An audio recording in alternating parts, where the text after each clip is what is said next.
Hello మామ, తెచ్చేసిన మీ కొరకైతే ఒక horror background story అయితే తెచ్చేసిన. ఒక హాస్పిటల్‌లో జరిగిన మా ఫ్రెండ్ కథ ఇది. ఏం జరిగింది, అసలు ఏమైందనేది స్టోరీ బ్యాక్ మొత్తం అయితే వివరిస్తా. దయచేసి మామ, హార్ట్ పేషెంట్లు ఉన్నవాళ్ళు అలాంటి వాళ్ళైతే ఈ వీడియో అయితే చూడకండి. ఈ వీడియో లాస్ట్ వరకు వాచ్ చేయడానికి ట్రై చేయండి మా. లైక్ చేయకపోతే కాదు, ఖచ్చితంగా లైక్ చేయండి.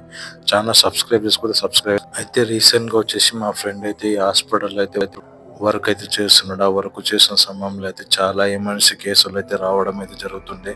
ఈ హాస్పిటల్ అయితే పడుకోవడం అనేది అసలు జరగకుండా ఉంటుండే. నైట్ డ్యూటీ పడితే మాత్రం ఏడ కంటిన్యూ అయితే వర్క్ అయితే ఉంటుండే. అలాంటి టైంలో అయితే ఒక ఎమర్జెన్సీ కేసు అయితే వచ్చింది మామ. ఆ ఎమర్జెన్సీ కేసు ఎట్లా ఉంది అంటే మాత్రం ఆమెకైతే చాలా మంది అయితే కొట్టి నెత్తి కొట్టి అయితే ఈ కేసు అయితే తొలగడం అయితే జరిగింది హాస్పిటల్కి. అసలు ఏమైంది, ఆ బ్యాకప్ స్టోరీ అనేది మనం అయితే ఫుల్ వీడియో అయితే తెలుసుకొని ట్రై చేద్దాం. అయితే నైట్ 1:30 మధ్య సమయంలో అయితే కేసు అయితే రావడం అయితే జరిగింది. ఆ కేసు మధ్యలో సర్జరీ చేస్తున్న సమయంలో అయితే ఆమెకి సడన్గా అయితే ఫిట్స్ అయితే రావడం అయితే జరిగింది. అదే సీజర్స్ అలాంటి వచ్చే టైంలో అయితే మామ సడన్గా వచ్చేసి ఆమె అయితే మొత్తం గింకలు అరిచి ఇరిగిపోయేటట్లయితే మొత్తం అయితే భయంకరంగా అయితే అరచడం, చేతులు కాళ్ళు మొత్తం తిప్పేసి అయితే సడన్గా అయితే వచ్చిన అయితే డాక్టర్ గారు డైజిఫామ్ ఇంజెక్షన్ అయితే ఇచ్చేసడం అయితే జరిగింది. ఆ డైజిఫామ్ ఇంజెక్షన్ కూడా రిలాక్స్ కాకుండా అట్లనే కంటిన్యూగా అయితే ఫిట్స్ అయితే రావడం అయితే జరిగింది. ఆ సైడ్లో అయితే సర్జరీ ఆపేసి అయితే డాక్టర్ గారు అయితే ఈ కేసు మనతోటి అయితే కాదు, చాలా సీరియస్ కండిషన్లో ఉంది, మీకైతే పంపించాలని చెప్పేసి అయితే మారుగా మధ్యలోనే పోతుంటే ఆమె అయితే చనిపోవడం అయితే జరుగుతుంది మాము.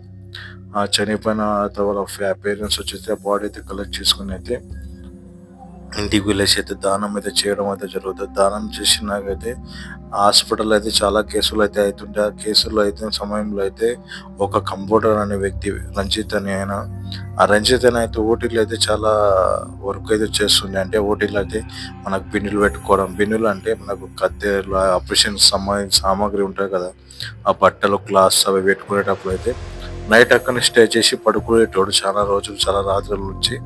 అయితే కంటిన్యూ నైట్ 8 డేస్ పడినప్పుడు ఆ నైట్కి అయితే వెళ్ళిండు. ఆ నైట్ వెళ్ళిన టైంలో అయితే ఆయనకైతే ఒక కేసు అయితే రావడం జరిగింది. అయితే ఒక ఎమర్జెన్సీ కేసు వస్తుంది, నువ్వు ఫస్ట్ పిన్నిని అయితే పెట్టుకోపోయి అని చెప్పేసి అయితే వెళ్తాడు. ఆ వెళ్ళే టైంలో అయితే మామ సడన్గా అయితే గోడ మీద అయితే హెల్ప్ అని చెప్పేసి ప్లేట్లో అయితే పడి ఉంటుంది. ఆ ఇట్లా చూసి బెదిరుకొని అయితే పోయి అందరిని అయితే పిలిపించుకొని వస్తాడు. ఏంది ఇది, ఎవరు రాసిందంటే నేను రాయాలి అని చెప్పేసి అయితే ఆ హాస్పిటల్ అయితే చెప్పడం అయితే జరుగుతాయి.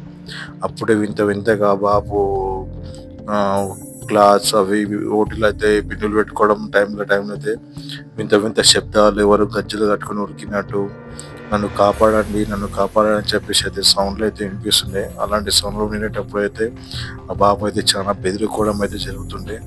ఏదో ఇక్కడ ఉంది అని చెప్పేసి అయితే చాలాసార్లు అయితే శిష్యులతోటి మాట్లాడుకోవడం, ఆ ఆయమ్మలతోటి మాట్లాడుకోవడం అయితే జరుగుతుండే. సడన్గా ముందర వచ్చి సడన్గా వెళ్ళిపోవడం, ఇలాంటి వింత వింత శాసనాలు అయితే జరుగుతుండే. అయితే ఒకరోజు పడుకుంటే ఆయన ఓటీలో అయితే ఒక వింత ఆకారం అయితే ఆయన కళ్ళ ముందర వచ్చి, నేను నీకు చెబుతున్నాను, నువ్వు నాతో వెంబడి వచ్చేసాయి, మనం మంచిగా వెళ్ళేసి హాయిగా అయితే బతుకుతాం, ఇలాంటి నువ్వు నా వెంబడి వచ్చేసాయి అని చెప్పేసి అయితే ఆమె అయితే గొంతు పట్టడం అది గొంతు మీద కూర్చొని చెప్పడం అయితే జరుగుతుంటే ఆ ఏ టైంలో అయితే ఆయన మీదకి అయితే వస్తుంది. ఎవరు ఇట్లా వస్తున్నారు, నాకు ఇట్లా చేస్తున్నారు అని చెప్పేసి అయితే ఆ నుంచి అయితే కిందికి దొరకడం లేదు. ఆ ప్లేస్లో మెట్ల కాడ అయితే ఇలాంటి ఆకారం అయితే కనిపిస్తుంది. కనిపించిన వెంటనే కిందికి వెళ్ళేసి శిష్యుల వాళ్ళ దగ్గర అయితే వెళ్ళేసి అయితే పడుకుంటాడు. పడుకున్న సమయం తర్వాత మనకైతే నెక్స్ట్ లెవెల్ అయితే అరుపులు అరుపులు వింత వింత శబ్దాలు అయితే వినిపిస్తుంటాయి. అయితే అలా ఒకరోజు ఏమైందంటే సెకండ్ డే రోజు అయితే అయితే ఇంకా ఆయన సెకండ్ డే నైట్ డ్యూటీకి వచ్చినప్పుడు ఓటీలో అయితే ఇట్లా వింత ఆకారం అయితే కనిపిస్తుంటూ ఉంటుంది. ఆ హాస్పిటల్కి చాలా మంది అయితే ఇలాంటి వింత వింతగా జరుగుతుందని చెప్పేసి అయితే ఇతనికి జరుగుతుందని చెప్పేసి పేషెంట్లు వినిపోయి బయట వాళ్ళకైతే చాలా మందికి అయితే చెప్తారు, హాస్పిటల్ ఇట్లా దయ్యాలు ఉన్నాయంట, ఇట్లా అవుతుందంట అని చెప్పేసి హాస్పిటల్ చాలా మంది అయితే రాకుండా హాస్పిటల్ చుట్టూ పక్కల కూడా తిరగకుండా అయితే అయ్యిండ్రు.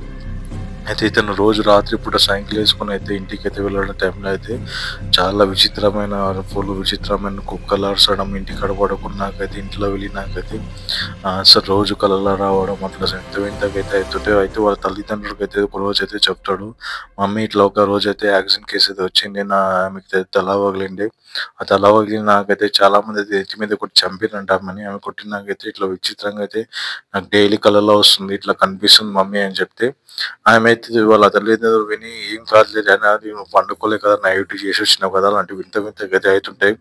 నా మాటిని వేడి వేడి నీళ్ళతో స్నానం చేసి అయితే పోయి గుడి కాడికి పోయేసి "ఒకసారి పోయిరా నాయనా" అని చెప్పేసి చెప్తారు. అయితే స్నానం చేసుకొని అయితే బాబు పొద్దుగాల తెల్లవారుజామున 5కి లేసి గుడి కాడికి పోయి మొక్కి మళ్ళీ అయితే యథావిధిగా అయితే హాస్పిటల్‌కి అయితే పోతుంటాడు. హాస్పిటల్‌కి పోయే టైంలో అంటే రోజు ఇట్లనే అయితుంటది. రోజు ఇట్లనే అయితుంటే ఇంగా టార్చర్ తట్టుకోలేక నైట్ డ్యూటీలు బంద్ చేసుకొని డే టైమ్‌లో యేసుకుంటే ఆ బాబుకి నైట్ డ్యూటీలు యేసుకుని ఇంకొక బాబు కూడా అలానే అయితుంటది. అయితే పోయి సార్ వాళ్ళ కింద మేనేజ్‌మెంట్ వాళ్ళకి చెప్తే మేనేజ్‌మెంట్ ఎలాంటివి పట్టించుకోకుండా "అరే! మీకు పని చేయడం చేతకాక ఇలాంటి పనులు చేస్తున్నారా మీరు" అని చెప్పేసి అయితే చెప్పడం అయితే జరుగుతుంటది. అయితే చాలా సార్లు విని ఆ మాయమ్మ వాళ్ళందరూ చూసి చాలా అయితే భయపడకుండా ఉంటారు. అలాంటి టైంలోనే ఒక గజ్జెల శతకం కట్టుకొని టక్ టక్ టక్ టక్ టక్ టక్ అని గజ్జెల శతకం వినిపించుకుంటా హాస్పిటల్ లైట్ 12 సార్లు మొత్తం గజ్జెల శబ్దం వినిపించుకుంటూ హాస్పిటల్ మొత్తం మురికిపోయిందంట. అలాంటి వింత సౌండ్‌లు అయితే వస్తున్నాయంట. అలాంటి టైంలోనే ఒక పేషెంట్‌కి అయితే ఆహ్వానించడం అయితే జరిగిందంట. ఆవహించిన తర్వాత అయితే ఆమె అయితే చాలా పెద్ద పెద్దగా అరచడం, పెద్ద పెద్దగా చేయడం అని చెప్పి ఏ హాస్పిటల్‌లో కూడా ప్రాణాలతో ఉండడు. ఎవరిని మిగిలించని చెప్పేసి అయితే ఆమె అయితే చెప్పడం అయితే జరుగుతుంది. నన్ను చంపింది హాస్పిటల్ వల్ల ఈ డాక్టర్లు అని చెప్పేసి అయితే ఆమె నాకు సరిగ్గా పట్టించుకుంటే నేను బతికేదాన్ని కానీ నన్ను పట్టించుకోకుండా నాకైతే ఇట్లా చేసింది అని చెప్పేసి అయితే ఆమె చాలా బాధాకరంగా అయితే ఏడ్చుకుంటా ఉంటది. మామ దీనికి సెకండ్ పార్ట్ ఉంది. అది త్వరలో అయితే